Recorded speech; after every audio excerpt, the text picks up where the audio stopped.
अस्सलाम वालेकुम guys, welcome to bike पन्ने पीके। आज हमारे सामने जो बाइक है finally Honda CB 150F 2021 model. ये होंडा CB 150F का 2021 मॉडल है। इस बाइक का मैं आज आपको फुल रिव्यू दूंगा। उसके अलावा इस बाइक की क्या प्राइस चल रही है वो भी आपको बताऊंगा एंड में, और इस बाइक की क्या क्या स्पेसिफिकेशंस हैं, इस बाइक के अंदर आपको क्या क्या फीचर्स मिल रहे हैं वो भी, उसके बारे में भी डिस्कस करेंगे। और इस बाइक के अंदर पुराने मॉडल के बाद क्या चेंजिंग आई है उसके बारे में भी बात करेंगे। और आपको ये भी बताऊंगा कि क्या आपको ये बाइक लेना चाहिए या नहीं लेना चाहिए। तो बिना टाइम वेस्ट किए अपनी बाइक की वीडियो को स्टार्ट कर लेते हैं। सो गाइस, सबसे पहले बाइक के मीटर की बात करते हैं। तो इस बाइक के मीटर के अंदर RPM, speedometer, fuel gauge, trip meter, और इस बाइक के अंदर आपको गियर इंडिकेटर भी मिल जाएगा। स्विच में और बाइक के मीटर में कोई चेंजिंग नहीं की गई। अगर इसके असेंबलीज की बात कर ली जाए तो राइट साइड के ऊपर सेल्फ स्टार्ट और हेडलाइट ऑन ऑफ है। लेफ्ट साइड के ऊपर headlight high low, indicators left right, horn. आपको ये डिपर भी मिल जाएगा इसके साथ। किल स्विच नहीं है, बाकी सब कुछ है इसके अंदर। अब अगर हेडलाइट की बात कर ली जाए तो हेडलाइट के अंदर हेलोजन बल्ब अवेलेबल है। इसके अंदर पार्किंग बल्ब भी है और इस बाइक के अंदर आपको 2 DRLs भी मिल जाएंगी। लेकिन होंडा ने जो इसको नाम दिया है वो है फॉग लैंप्स, लेकिन हमारे ख्याल में ये DRLs है। शेप इसकी काफ़ी ज़बरदस्त बनाई गई है। फ्रंट बाइक का जो मडगार्ड है वो हार्ड प्लास्टिक है। अगर फ्रंट टायर की बात की जाए तो 80/100 का फ्रंट टायर है। बाइक के अंदर आपको 18 इंच के अलॉयज मिलेंगे और फ्रंट पर dual piston disc brake available है, जिसकी वजह से बाइक की स्टॉकिंग पावर काफ़ी अच्छी हो जाती है। अब अगर इस बाइक के टैंक की बात कर ली जाए तो सबसे मेन चेंजिंग इसके टैंक के अंदर की गई है। इसके टैंक के आप ग्राफिक्स देख सकते हैं, काफ़ी ज़बरदस्त ग्राफिक्स बनाए गए हैं इसके। अगर इसकी कैपेसिटी की बात की जाए तो 13 लीटर इस बाइक की कैपेसिटी है, टैंक कैपेसिटी।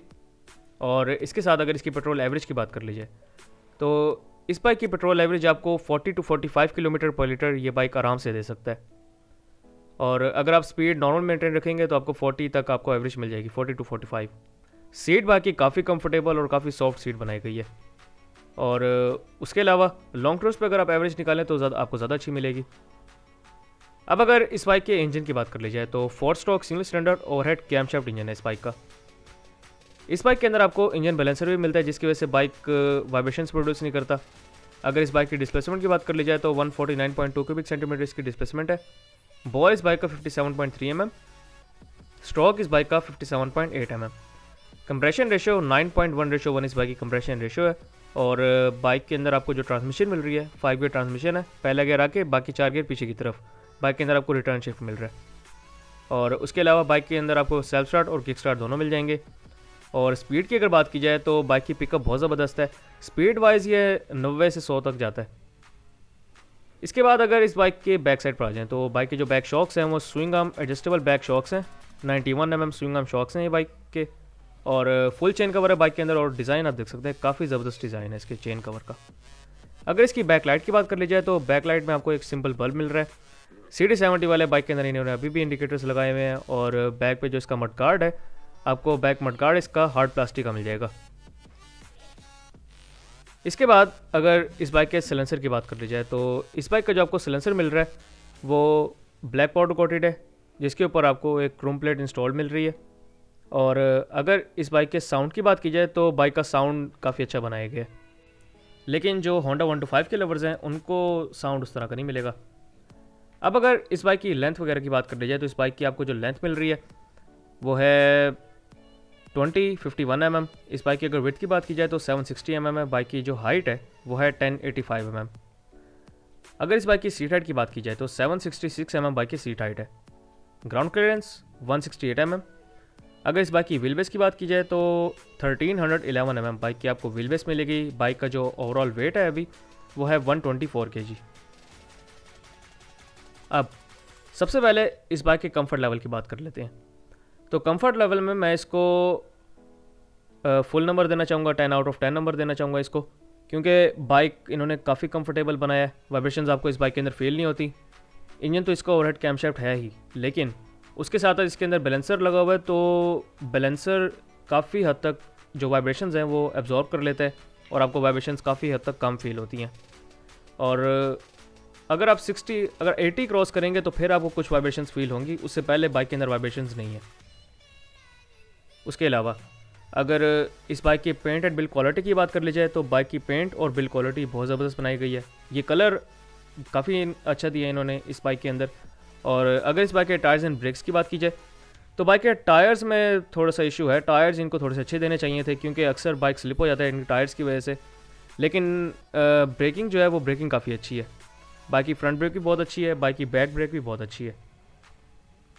अगर रोड ग्रिप की बात की जाए तो टायर्स अच्छे ना होने की वजह से रोड ग्रिप भी इतनी ज़बरदस्त नहीं होती, लेकिन क्योंकि बाइक की ओवरऑल शेप इस तरह की बनाई गई है तो रोड ग्रिप आपको फिर भी कुछ बेहतर फील होती है। लेकिन अगर आप टायर्स चेंज कर लें तो बाइक की रोड ग्रिप बढ़ जाएगी। उसके अलावा बाइक की अगर गियर बॉक्स की बात कर ली जाए तो बाइक का गियर बॉक्स काफ़ी स्मूथ है, बहुत बटर स्मूथ गियर बॉक्स है इस बाइक का।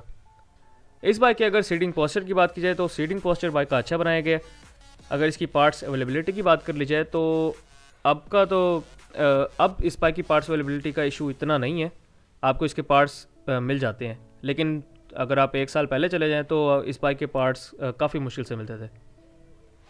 अगर इस बाइक के मैकेनिक्स की बात कर ली जाए तो मैकेनिक्स का भी इशू नहीं है, आप होंडा के इसके मैकेनिक्स बैठे हैं, आप उनको जाके ये बाइक दिखवा सकते हैं, इसका चेकअप फुल हो सकता है, कोई मसला नहीं है।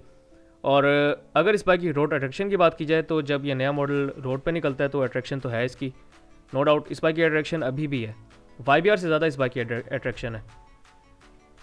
अब लास्ट में अगर इस बाइक की प्राइस की बात कर ली जाए तो होंडा CB 150F की जो आपको प्राइस मिल रही है वो है 2,44,500 रुपीज़, 2,44,500 रुपये इस बाइक की प्राइस है। अब लास्ट में बात करते हैं कि क्या आपको ये बाइक लेना चाहिए या नहीं लेना चाहिए।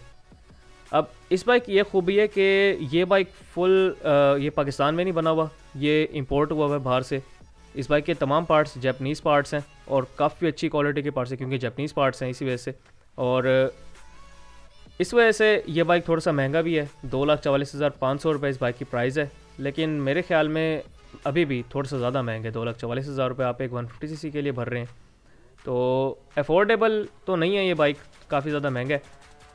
अगर आप अफोर्ड कर सकते हैं तो बहुत अच्छा बाइक है, कंफर्टेबल भी है, एवरेज भी बहुत अच्छी है इस बाइक की। बाइक आप लॉन्ग टूर पे भी लेके जा सकते हैं, लेकिन ये नॉर्दर्न एरियाज़ के लिए नहीं है। लॉन्ग टूर्स मतलब जैसे अगर मुल्तान से आप बहावलपुर जा रहे हैं तो सीधी रोड है, तो उन इस तरह के टूर्स के लिए काफ़ी अच्छा है ये। लेकिन अगर आप जाएँ मुल्तान से नारायण का कान तो फिर तो थोड़ा सा मसला हो जाएगा, इस बाइक का इंजन इतना पावरफुल नहीं है, मगर शॉर्ट टूर्स के लिए ये काफ़ी अच्छा है। एवरेज अच्छी है, बाइक की स्पीड भी अच्छी है, स्पीड वाइज टॉप स्पीड इतनी नहीं है लेकिन पिकअप वाइज बाइक बहुत अच्छा है और कंफर्टेबल भी है। तो आप ये बाइक ले सकते हैं, डेली यूज़ के लिए भी बहुत अच्छा है ये बाइक। उसके अलावा अगर इश्यूज़ की बात कर लीजिए तो इशू में एक तो इस बाइक का फ्रंट टायर आ सकता है, बैक टायर फिर भी ठीक है, लेकिन जो बाइक का फ्रंट टायर है वो स्केट कर सकता है डिस्क ब्रेक मारने पर, एक तो ये इशू है। उसके अलावा इस बाइक के अगर पार्ट्स अवेलेबिलिटी की बात कर ली जाए तो एक इशू ये भी है क्योंकि कुछ टाइम पहले तक इस बाइक के पार्ट्स आलमोस्ट नहीं अवेलेबल थे, आपको काफ़ी मुश्किल से इसके पार्ट्स मिलते थे, हफ्ता वेट करना पड़ता था या कभी कभी महीना ही वेट करना पड़ जाता था, तब जाके इसके पार्ट्स अवेलेबल होते थे। लेकिन अब ये इतना मसला नहीं है, लेकिन फिर भी कहीं ना कहीं कुछ जगहों पर ये इशू है, आपको इस बाइक के पार्ट्स कुछ जगहों से नहीं मिलते। जैसे कि अगर आप लाहौर कराची वगैरह से ताल्लुक़ रखते हैं तो फिर तो हो सकता है कि आपको पार्ट्स मिल जाएँ इजीली, लेकिन कोई दूसरा शहर है तो कुछ इशू हो सकता है, टाइमिंग आपको टाइम दे सकते हैं वो हफ्ते बाद आपको पार्ट्स मिल जाएंगे, इस तरह का। मुल्तान में भी ये इशू है अभी, अब शायद थोड़ा सा कम हो गया हो, लेकिन पहले इशू था क्योंकि मेरा एक दोस्त है उसके पास है ये बाइक, तो पार्ट्स अवेलेबिलिटी का उसको इशू अक्सर हो जाता है। एक तो उसको पार्ट्स अवेलेबिलिटी का इशू हुआ था, उसके अलावा फ्रंट टायर की आपने ग्रिप देखी हुई है, CD70 वाली इसकी ग्रिप है, तो इसको फ्रंट टायर का भी इशू हो गया था। मोटरसाइकिल ये चला रहा था मेरा दोस्त और चलाते वक्त मोड़ पे इसने डिस्क मारी हल्की सी, तो बाइक इसका स्लिप हो गया तो फिर गिर गया, तो थोड़ा सा नुकसान हो गया था। तो इसी वजह से मैंने पहले आपको अलर्ट कर दिया कि बाइक के फ्रंट टायर का भी इशू हो सकता है। उसके अलावा एक फ्रंट टायर का इशू हो सकता है और आपको इसका इशू हो सकता है पार्ट्स अवेलेबिलिटी का। उसके अलावा बाइक के अंदर कोई ख़ास इशू नहीं है। एंड में आपको एक दफ़ा दोबारा प्राइस रिपीट कर देता हूँ, 2,44,500 रुपये। तो यही थी मेरी आज की वीडियो। इंशाल्लाह नेक्स्ट वीडियो के अंदर मुलाकात होगी, तब तक के लिए स्टे ब्लेस्ड, अल्लाह हाफिज़।